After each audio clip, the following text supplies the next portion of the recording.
这是湖南卫视史上最惊心动魄的黑色6分钟，也是汪涵主持生涯的封神时刻。在2015年《我是歌手》总决赛舞台上，第一轮竞选结束后，主持人汪涵按照比赛流程正准备宣布淘汰名单，此时作为选手之一的孙楠却突然打断汪涵的主持。汪涵，哎，南哥，我是孙楠。南哥，怎么了，老孙？我有话说，可以吗？随后镜头切给孙楠，在一番客气的铺垫后，孙楠话音直转，直接宣布了自己退赛的决定。让我的弟弟妹妹们呢能够继续向歌王冲刺，所以我决定放弃这一轮，下一轮。此话一出，现场一片哗然。要知道，全国上星频道的直播活动是要向上面申请批准的。孙楠此举一旦被认定为直播事故，整场信号都将被掐断，不仅要面临着上亿的广告赔偿，而且芒果台接下来1年都很难再获得直播权限。好在经历了短暂的失语，汪涵很快回过神来，并紧急救场。他首先向孙楠确定了退赛决定。陛下，刚才您说的每一句话都是您此时此刻内心所想所感，都是你自己拿定主意之后的观点。是的，我内心的真的感受。得到肯定答复后，汪涵不慌不忙地安排导演组准备3分钟的广告插播，随后他进行了3分多钟800多字的即兴发挥。首先我要请导播抓紧时间跟我准备一个3到5分钟的广告时间，谢谢，我待会儿要用。接下来我要说的这一段话，有可能只代表我个人的观点，而不代表湖南卫视的立场。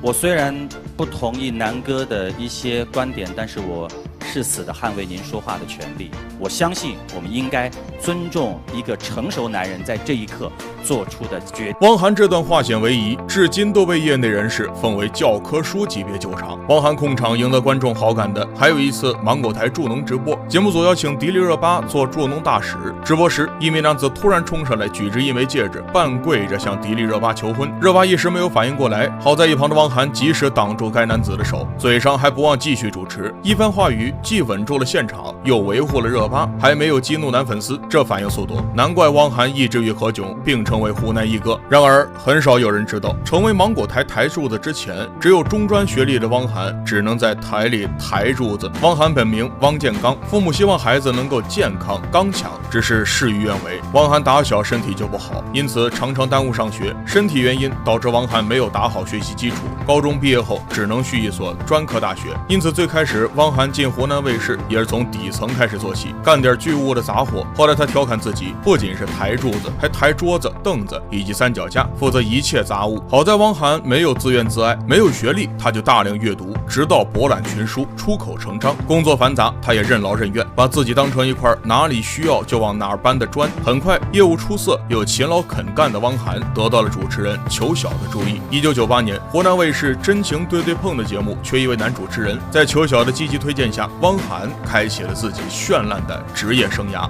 大家好，我就是英俊潇洒、风流倜傥、无与伦比、天下第一、武功盖世、玉树临风的著名节目主持人吕念祖和裘晓的搭档汪。哦，原来是这样。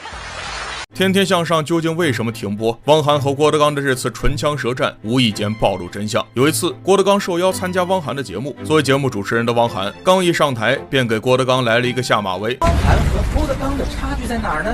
一个是欧弟他哥，一个是欧弟的师傅。欧弟这个人有眼无珠。此话一出，汪涵看似口误开玩笑，实则话里有话。众所周知，欧弟当年参加《天天向上》全靠汪涵这位老大哥带他，而欧弟也没有辜负汪涵的期望，凭借搞怪耍宝的行为赢得了不少观众的喜爱。在汪涵、欧弟等天天兄弟的共同努力下，节目一直势头良好，和《快乐大本营》并成为湖南台的2大王牌综艺。直到2016年《限薪令》的发布，再加上《天天向上》的改版，节目陷入了前所未有的低谷期。也正是在此时，欧弟公开宣布退出《天天向上》，随后在另一档节目中拜郭德纲为师，自己带出来的徒弟转眼就投入他人帐下。汪涵始终心有芥蒂，才会趁着节目说出了这句看似玩笑的真心话。既然已经认贼，面对汪涵的当面发难，郭德纲的回复堪称高情商的典范。这次来长沙路演，说是在这个酒店，然后欧弟给我喊了微信说知道您在这儿录影，然后他因为在工作是，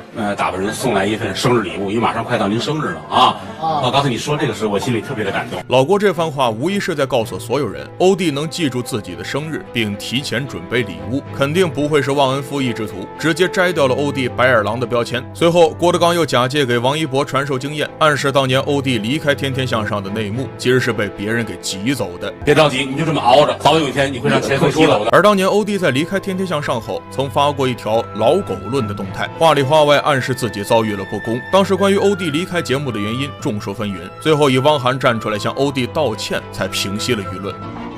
我也要跟欧弟，我也要跟他说对不起，他离开天天向上也是因为我不够更加努力的去规劝他，跟他说很多道理。要知道，最开始这档综艺出圈是因为天天兄弟之间的化学反应，每个人都定位明确，各有特色，从不让对方的梗掉在地上。可到了后来，天天兄弟渐渐只剩下汪涵一人，从俞灏明因伤缺席，到田园的出轨丑闻，再到小五入伍，欧弟跳槽，浩二离开，就连看起来老实巴交的前锋也陷入强奸风波，每一个风险都是导致节目崩盘的一环。开播14年，节目经历过多次危机，节目形式也做了多次调整，即使中间陆续引入王一博、大张伟、丁真、沙宝亮、潘粤明等明星，也没能挽回收视率。当然，天天向上停播背后的原因是多方面的，除了人员流动，还包括赞助商缺失、收视率下滑、节目内容同质化、平台竞争和芒果台战略调整等原因。2022年10月6日，天天向上播出最后一期节目，官博随后宣布节目即日起停播，升级改版，其实就是变相停播，只是听起来比较好听而已。天天向上14年来邀请了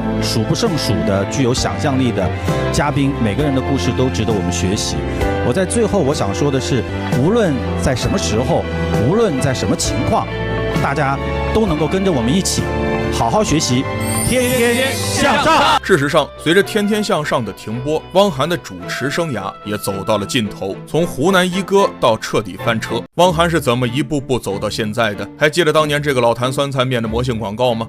有人模仿我的脸，还要模仿我的命。2008年，为了和康师傅抗衡，统一邀请汪涵代言老坛酸菜牛肉面。这个魔性十足的广告一度将统一老坛酸菜营销成爆款方便面，汪涵的商业价值也随即大涨。然而一荣俱荣，一损俱损。随着2022年315晚会曝光脚踩酸菜事件，统一和康师傅一同被拉下神坛。随后网上流传着一条汪涵在拍摄广告时的花絮，只见他边吃边吐，旁边还放了个垃圾桶，拿了高额代言费，可连自己的产品都不吃，好意思吗？代言翻车后，观众对汪涵的滤镜碎掉。然而这并非是汪涵的首次翻车，早在老坛酸菜事件之前，汪涵的口碑就已大不如前。很多有心的观众估计早就看出来，汪涵成名后的确是飘了。早年一位台湾女画家做客天天向上，她还有一个身份是心理测评师，能通过本人的画知道这是一个什么样的人。看到汪涵的画作后，她瞬间得出结论：这里面有一个老和尚。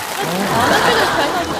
传上不是我，意境就对了。这个人，我们先不管他是谁，他就是非常自命不凡哦，然后自己认为自己很有意境、很有涵养的一个人。或许是被戳到了痛处，汪涵在后来的节目录制过程中就明显表现出对女画家的不满，还当面讽刺她：“你能看出自己为什么嫁不出去吗？”完全失去了一个专业主持人应有的风度。你也是非常感性的人，对。然后呢，你是不是有一条道路通向你人生的高点？不是，你很烦哎！你听我讲。汪涵这样被文化人打脸也不是第一次了。在另一次活动中，现场有几位文学大家正在与著名艺术家陈丹青交流学问，一旁的汪涵突然插话进来：“是一个特别沉重的一个职业。读书人要有4点：第一，要为天地立心；第二，为苍生立命；第三，要为继往圣之绝学；第4，要为万世开泰。”陈丹青沉默了一下，才说：“读书能使人愉悦，你感到沉重，说明你想当官。”汪涵立即骄傲地表示，自己的确当官了，现在是湖南电视艺术家协会副主席。原本以为亮明身份后，陈丹青就会对他客气几分，然而陈丹青作为一个文学大家，什么人没见过，当下就毫不留情地怼了回去：“很讨厌，我们现在节目里有什么学者官员，你就好好跟我说你怎么上去的，这2批怎么一路开过过去，大家都在拍，结果你拍成了，我倒想听听这，你少来跟我谈什么艺术啊、书啊、什么学问，